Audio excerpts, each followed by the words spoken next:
Video like जरूर कर लीजिए और ऐसे वीडियो लगातार फ्री में पाने के लिए चैनल को तुरंत सब्सक्राइब कर लीजिए और बेल आइकन को जरूर टैप कर लीजिए ताकि आगे भी सारे वीडियो आपको मिलते रहे। यूट्यूब में फॉलो करते हैं तो प्लीज ये वाला फ्री टेलीग्राम चैनल जरूर ज्वाइन कर लीजिएगा। सारे नोटिफिकेशन सारे अपडेट यहीं पे आते हैं, ध्यान रखिए। Hello everyone, welcome to study for civil services. I am Ichha Mishra और ये वीडियो सीरीज़ हमारी यूपी पीसीएस मेंस के लिए जो जीएस 5 और 6 ऐड हुए हैं उनके लिए है और उनके जो पॉइंट्स हैं उनको हम क्वेश्चन आंसर्स के माध्यम से कवर करने का प्रयास कर रहे हैं। ये बाइलिंगुअल सीरीज़ है, हिंदी मीडियम और इंग्लिश मीडियम दोनों के ही स्टूडेंट्स इससे बेनिफिट ले सकते हैं। एंड आज का क्वेश्चन देखने से पहले मैं आपको बताना चाहूँगी कि आप हमारे पेड ग्रुप से जुड़ सकते हैं। यहाँ पर यूपी पीसीएस के द्वारा कंडक्ट कराए जाने वाले एग्ज़ाम्स जैसे कि पीसीएस, आरओए, आरओ, बीईओ, इन सभी के लिए पेड कोर्सेज अवेलेबल हैं। साथ में यूकेपीएससी, बीपीएससी और एचसीएस के लिए भी पेड कोर्सेज अवेलेबल हैं। आप उनको ज्वाइन कर बेनिफिट ले सकते हैं और इनके संबंध में आपको अधिक जानकारी गिवन नंबर्स पर मिल जाएगी। और अगर आपने अभी तक हमारे फ्री टेलीग्राम चैनल को नहीं ज्वाइन किया है तो इसे जल्द से जल्द ज्वाइन कर लीजिएगा ताकि चैनल से संबंधित कोई भी अपडेट आप तक आसानी से पहुंच सके। तो देख लेते हैं हम लोग अपना आज का टॉपिक क्या है। Rural urban tribal issues, social structure, festivals, fairs, music, folk dances, literature, languages, dialect, social customs of UP. तो ये जो टॉपिक है इसी के अंतर्गत आज हम एक क्वेश्चन करेंगे। ये हमारा टॉपिक चल रहा है पिछले 2-4 वीडियोस से। तो क्वेश्चन क्या है, which tribes are found in Uttar Pradesh and what are their problems. यानी कि उत्तर प्रदेश में कौन सी जनजातियाँ पाई जाती हैं और उनकी क्या समस्याएँ हैं। तो बेसिकली हमको जनजातियों के नाम बताने हैं और बतानी है कि क्या समस्याएं हैं। तो इंट्रोडक्शन में हम थोड़ा सा बताएंगे कि कितना % है जनजातियों का उत्तर प्रदेश में। ठीक है, तो थोड़ा सा डेटा बताना होगा हमको अपने इंट्रोडक्शन में। तो देख लेते हैं। लिखा हुआ है कि 2011 के जो सेंसस हुए, जनगणना हुई, उसके अनुसार उत्तर प्रदेश की जो कुल जनसंख्या है उसमें अनुसूचित जनजाति का प्रतिशत कितना है, लगभग 0.6% है। और उत्तर प्रदेश अनुसूचित जाति और अनुसूचित जनजाति आयोग और जो जनजातीय मामलों के मंत्रालय हैं इनके अनुसार राज्य में लगभग 15 जनजातियां जो हैं वो पाई जाती हैं। ठीक है, तो ये हमने जो डेटा दिया है उसको भी हमने सपोर्ट कर दिया है एक अपने मंत्रालय के द्वारा या फिर एक कमीशन की रिपोर्ट के हिसाब से हमने ये डेटा दिया है। तो इससे हमारा आंसर जो है वो और इफेक्टिव लगने लगता है। ये हमारा इंट्रोडक्शन हो गया। मेन बॉडी पार्ट में आपको 2 चीज़ों को एड्रेस करना है। एक तो ट्राइब्स जो कौन सी पाई जाती हैं उत्तर प्रदेश में और जो उनके संबंध में प्रॉब्लम्स हैं।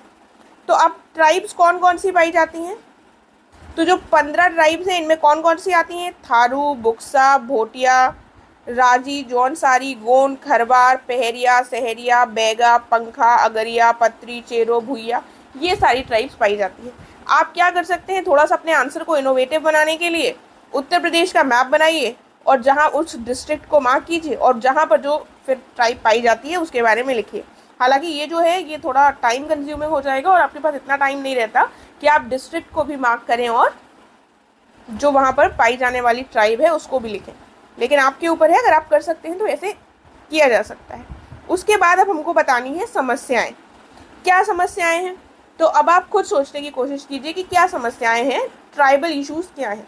पहले आप इंडिया के रिस्पेक्ट में सोचिए और उसके बाद फिर यूपी में आइएगा। तो देख लेते हैं यहाँ पर क्या लिखे हुए हैं। तो ये जो ट्राइबल लोग हैं, आदिवासी लोग, सबसे पहली बात तो ये अशिक्षित होते हैं, गरीब होते हैं और मुख्य धारा से जो है समाज की मुख्य धारा से काफ़ी दूर होते हैं। प्रॉब्लम ये हो जाती है इनके साथ। और ये आधुनिक चिकित्सा और जो स्वास्थ्य सुविधाएं जो होती हैं इन सारी चीज़ों से अनभिज्ञ होते हैं। इनको इनके बारे में कोई जानकारी नहीं होती है और आधुनिक व्यवस्थाओं पर भी इनको भरोसा नहीं होता। ये ट्रस्ट भी नहीं कर पाते हैं मॉडर्न टेक्नोलॉजीज़ पर, इसलिए इनके पास बुनियादी सुविधाओं का हमें अभाव देखने को मिलता है।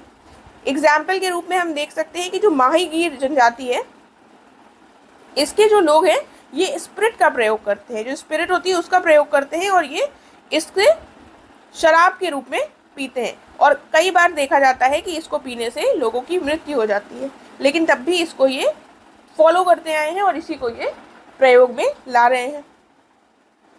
आगे क्या है, ऋणग्रस्तता और साहूकारों पर निर्भरता, यानी कि इनडेटनेस और मनी लेंडर्स पर इनकी डिपेंडेंस बनी रहती है क्योंकि इनके पास इतनी कोई क्रेडिट फैसिलिटीज़ नहीं होती हैं। फिर क्या है, निरक्षरता और पारंपरिक व्यवस्था के संकुचन के कारण रोजगार के अवसरों की कमी, क्योंकि ये लोग इलिटरेट होते हैं और ट्रेडिशनल जो सिस्टम है वो अब कॉन्ट्रैक्ट होते जा रहे हैं, मॉडर्न फैसिलिटीज़, मॉडर्न सिस्टम आते जा रहे हैं, तो इनके पास उतनी सारी एम्प्लॉयमेंट अपॉर्चुनिटीज़ भी नहीं होती हैं। एग्जाम्पल के तौर पर हम फिर से माहीगीर जनजाति के बारे में बता सकते हैं कि जैसे ये जो जनजाति के लोग हैं ये परंपरागत रूप से क्या है, मछुआरे रहे हैं, लेकिन आधुनिक अवसंरचना यानी कि आधुनिक इंफ्रास्ट्रक्चर बनने के कारण क्या हुआ है कि शहर में जो लेक्स थे, जो झीलें थी, उनकी संख्या कम होती जा रही है। अब इनके पास जो व्यावसायिक संभावनाएं हैं वो लगभग समाप्त हो गई हैं इसी कारणवश।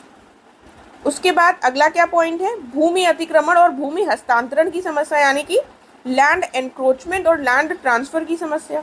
जैसे कि थारू और बुक्सा जो जनजाति हैं, इसके लोग इस समस्या से सबसे ज़्यादा पीड़ित हैं कि इनकी जो भूमि है वो कई बार ले ली जाती है, हस्तांतरण हो जाता, ट्रांसफ़र कर दी जाती है, तो ये एक बहुत प्रमुख समस्या है इनके समक्ष। और क्या पॉइंट है, अब आपको पता है जो फॉरेस्ट एरियाज़ हैं वो कम होते जा रहे हैं और कई सारी जनजातियां जो हैं वो फॉरेस्टेड एरिया में निवास करती हैं, तो वन क्षेत्रों में कमी और वनों पर उनकी जो निर्भरता है वो भी प्रभावित हुई है। देखिए एग्जाम्पल बहुत इंपॉर्टेंट हो जाते हैं, जैसे कि खरवार जो जनजाति है ये परंपरागत रूप से आजीविका के लिए जंगलों पर निर्भर रही है, किंतु हम देखते हैं कि नई वन नीति के कारण उन पर जो उनकी जो निर्भरता रही है वो कम हो गई है, उनकी निर्भरता कम हो गई है और उनका निर्भर रहना जो है वो मुश्किल हो गया है।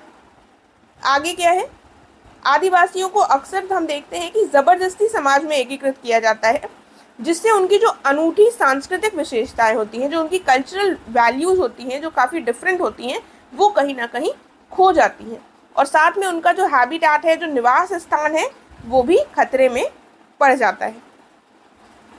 तो ये सारी जो थी, ये सारी हमने समस्याएं देख ली हैं।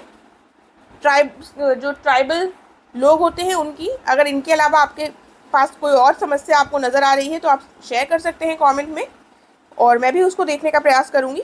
बाकी जो भी इम्पोर्टेंट समस्याएं हैं उनको हमने कवर कर लिया है और हमको अपने वर्ड लिमिट का भी ध्यान रखना है। फिर हम कंक्लूड कैसे कर सकते हैं, कंक्लूजन में हम लिख सकते हैं कि आदिवासी जो हैं, आदिवासियों की जो समस्याएं हैं, इनको बेहतर भविष्य के अवसरों के निर्माण और आदिवासी लोगों को एक बेहतर दृष्टिकोण प्रदान करके हल किया जा सकता है। यानी कि हम उनको एक क्या कर सकते हैं, उनको बेहतर दृष्टिकोण यदि प्रोवाइड करें और साथ में उनके बेहतर भविष्य के लिए अवसरों का निर्माण करें, तो ये जो इनकी समस्याएं हैं उनको हल किया जा सकता है, ताकि वे समाज में अपनी पहचान जो है वो बना सकें। देखिए अब यहाँ पर एक पॉइंट इंपॉर्टेंट आता है, आपसे प्रॉब्लम्स पूछी गई थी। अब आपको अगर प्रॉब्लम्स पूछी गई हैं क्वेश्चन में डायरेक्टली, तो आपके पास इतनी स्पेस नहीं होगी, ना इतना टाइम होगा, ना इतना आपको लिखना है कि आप वे फॉरवर्ड करके इनकी समस्याओं के हल भी हो जाए। लेकिन आपको जो अपना आंसर देना है उसमें आपको एक ऐसा बैलेंस्ड कंक्लूजन लिखना है जिसमें आप कोई ना कोई तरीका बताएंगे कैसे इनकी समस्याओं का हल किया जा सकता है। तो कुछ उसी तरीके का हमने बताया है कि इनको प्रॉब्लम को कैसे सॉल्व किया जा सकता है, by building better future opportunities, और एक बेटर पर्सपेक्टिव दिया जाए अगर ट्राइबल लोगों को, तो हम उनकी जो समस्याएं हैं उनको सुधार कर सकते हैं, राइट। और इसके साथ ही आप यहाँ पर कुछ अपने एग्जाम्पल्स के माध्यम से भी कुछ सुझाव दे सकते हैं, यदि आपके पास 250 वर्ड्स वाला जो आपको आंसर लिखना होगा उसमें ये प्रश्न पूछा गया है, राइट। तो इसके साथ हमारा ये कंप्लीट हो गया है। आई होप आपको समझ में आ गया होगा। अगर आपको कोई क्वेश्चन है, कोई डाउट है तो आप पूछ सकते हैं। अब हम नेक्स्ट वीडियो में मिलेंगे। Thank you so much.